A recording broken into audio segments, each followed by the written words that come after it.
India versus Australia మధ్య జరుగుతున్న 4వ టెస్టులో మూడో రోజు ఆట ముగిసే సమయానికి టీమిండియా 9 వికెట్లు కోల్పోయి 358 పరుగులు చేసింది. టీమిండియాలో యశస్వి జైస్వాల్ చాలా అద్భుతంగా బ్యాటింగ్ చేశాడు ప్రారంభంలో. ఆ తర్వాత వికెట్లు వెంటనే పడ్డాయి.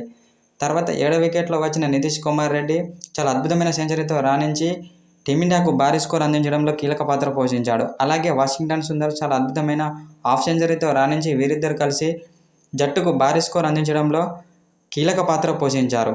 అనంతరం వీరిద్దరిపై కీలక వ్యాఖ్యలు చేసిన పాకిస్తాన్ కెప్టెన్ బాబర్ ఆజం, నితీష్ కుమార్ రెడ్డి లాంటి ప్లేయర్ జట్టులో ఒక్కరుంటే మాత్రం ఆ జట్టుకు తిరిగి ఉండదని అన్నాడు. అలాగే వాషింగ్టన్ సుందర్ చాలా అద్భుతమైన ఇన్నింగ్స్ ఆడాడని అన్నాడు. వికెట్లు పడుతున్నా కూడా నితీష్ కుమార్ రెడ్డి ఎటువంటి భయం లేకుండా చాలా అద్భుతమైన ఇన్నింగ్స్ ఆడి చాలా అద్భుతమైన సెంచరీ నమోదు చేశాడని అన్నాడు. అతని యొక్క సెంచరీలో 10 4లు, 1 6 ఉన్నాయి. ఇప్పటి వరకు 105 పరుగులు చేసి నాటౌట్గా ఉండి క్రీజ్లో ఉన్నాడు. నితీష్ కుమార్ రెడ్డి లాంటి ప్లేయర్ జట్టులో ఒక్కరుంటే మాత్రం ఆ జట్టుకు తిరిగి ఉండదని పాకిస్తాన్ కెప్టెన్ బాబర్ ఆజం తెలిపాడు.